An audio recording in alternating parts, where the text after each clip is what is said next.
The skeleton has 206 bones in an adult. Babies have 270, which fuse for this result. The skeleton is divided into two main zones, which are called the axial and appendicular bones. The axial skeleton is topped by the skull. Your brain is in the cranium, which acts as a whole. The mandible or jawbone is able to expand, which is useful for talking, as you can understand. The ossicles are small bones found inside your ear. The malleus incus stapes, which all help you hear.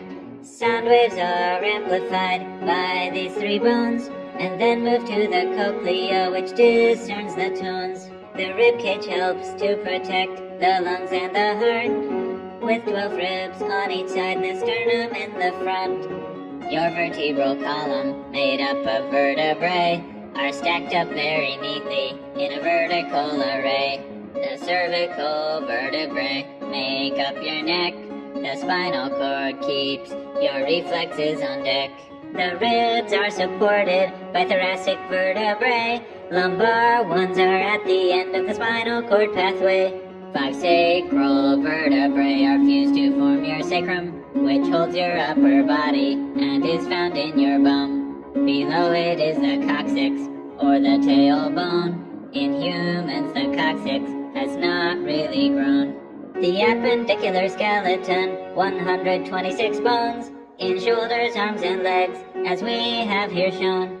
Your scapula, also known as your shoulder blade, next to the clavicle or collarbone is laid. You have 3 arm bones, 1 above and 2 below. Here they come together to meet at the elbow. The bones of the forearm are the ulna and the radius, the humerus in the upper arm, so don't you forget this. You have 54 bones in 1 hand and 1 wrist. Of carpals, metacarpals, and phalanges these consist. The proximal, intermediate, and distal phalanges make up your fingers, which you can move with ease. Remember that your hands are where you find the carpals, and the feet are where you will find all your tarsals. The hip bone can be divided into 3, the ilium, ischium, and pubis, as you can see. The bones in your leg, well, there are 4. The patella is your kneecap, and then there are 3 more. The tibia and fibula are found below the knee, and the femur's found above it, as we can all agree. There are 52 bones in your ankles and your feet. Once you know the hand bones, these will be a treat. There are the tarsals, metatarsals, and phalanges. Remember that they are proximal, intermediate, and distal.